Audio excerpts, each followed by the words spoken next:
Shalom Sobat Maestro yang dikasihi oleh Tuhan. Pada pagi hari ini kita akan berbicara dengan satu topik.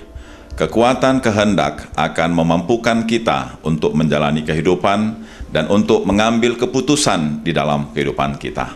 Untuk membahas topik ini, maka saya mengajak Sobat Maestro yang dikasihi oleh Tuhan membaca dan merenungkan tiga bagian dari firman Tuhan. Yang pertama terambil dari Bilangan pasal 14 ayat 1 sampai dengan ayat 9. Demikianlah firman Tuhan. Lalu segenap umat itu mengeluarkan suara nyaring dan bangsa itu menangis pada malam itu.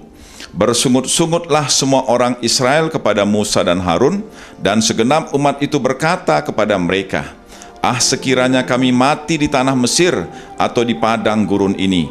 Mengapakah Tuhan membawa kami ke negeri ini supaya kami tewas oleh pedang dan istri serta anak-anak kami menjadi tawanan? Bukankah lebih baik kami pulang ke Mesir?"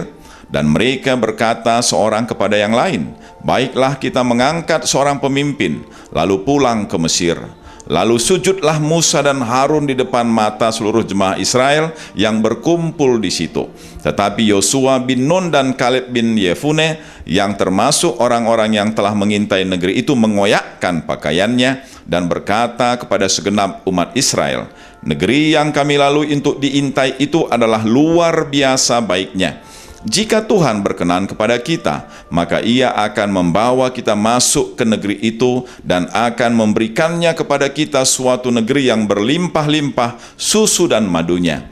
Hanya janganlah memberontak kepada Tuhan dan janganlah takut kepada bangsa negeri itu, sebab mereka akan kita telan habis. Yang melindungi mereka sudah meninggalkan mereka, sedang Tuhan menyertai kita.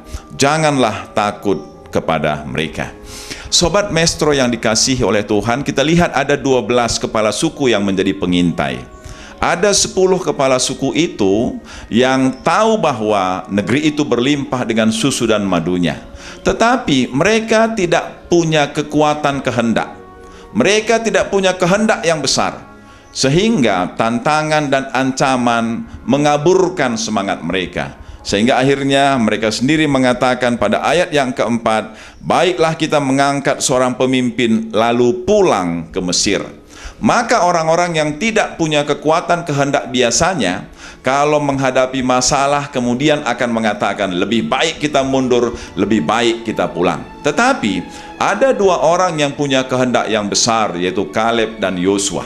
Mereka tahu bahwa mereka harus melewati sungai Yordan. Mereka tahu mereka harus melewati lembah Ai. Mereka tahu mereka harus melewati tembok Yeriko. Mereka tahu mereka harus menghadapi banyak suku, termasuk suku Enak yang besar dan bahkan disebut raksasa. Tetapi mereka memiliki kehendak yang besar, sehingga mereka tidak takut dengan ancaman dan tantangan itu. Yang penting kita renungkan ialah mengapa Kaleb dan Yosua punya kekuatan yang besar, kehendak yang besar. Memiliki kehendak yang besar pada Kaleb dan Yosua adalah karena mereka meyakini firman Tuhan, meyakini janji Tuhan. Oleh karena itu, Sobat Maestro yang dikasihi oleh Tuhan Yesus Kristus, kita akan mendapatkan kekuatan kehendak kalau kita yakin akan kebenaran firman Tuhan dan janji Tuhan akan menyertai kita senantiasa. Yang kedua, kita bisa belajar dari Tuhan Yesus sendiri ketika berada di Taman Getsemane. Di situ dikatakan bahwa dalam pergumulan di Taman Getsemane itu, Tuhan memiliki dua pilihan. Apakah terus ke Bukit Golgota dengan ancaman kematian, atau kembali ke Yerusalem bisa menyelamatkan dirinya dan hidup sejahtera melayani bersama-sama dengan muridnya. Tetapi kemudian terkenal sekali ungkapan Tuhan, "Bukan kehendakku, melainkan kehendakmu lah yang jadi." Dan kehendak itulah yang memampukan Tuhan untuk terus berjalan walaupun harus menghadapi kematian. Yang perlu menjadi renungan bagi kita ialah, mengapa Tuhan memiliki kekuatan kehendak yang begitu besar? Maka jawabannya adalah dari Yohanes 3 ayat 16.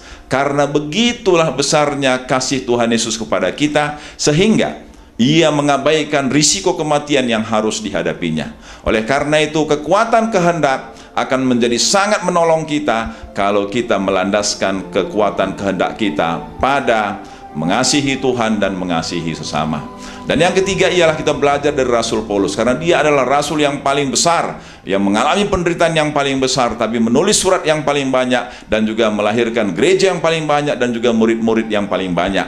Maka firman Tuhan katakan dalam Filipi 3 ayat 10 itu bahwa kehendak Tuhan Yesus itu ialah bersekutu dalam penderitaan Kristus. Itulah sebabnya dia tidak pernah mundur karena berbagai tekanan, berbagai penderitaan yang harus dialaminya.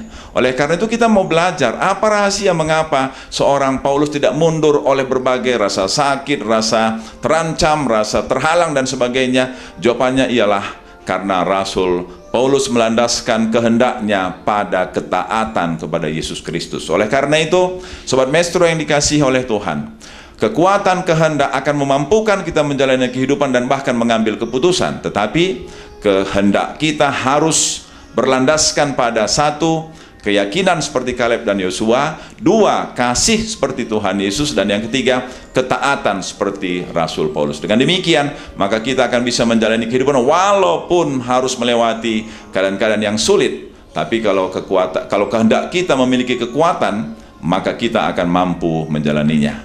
Kiranya Tuhan Yesus memberkati Sobat Maestro sekaliannya. Amin.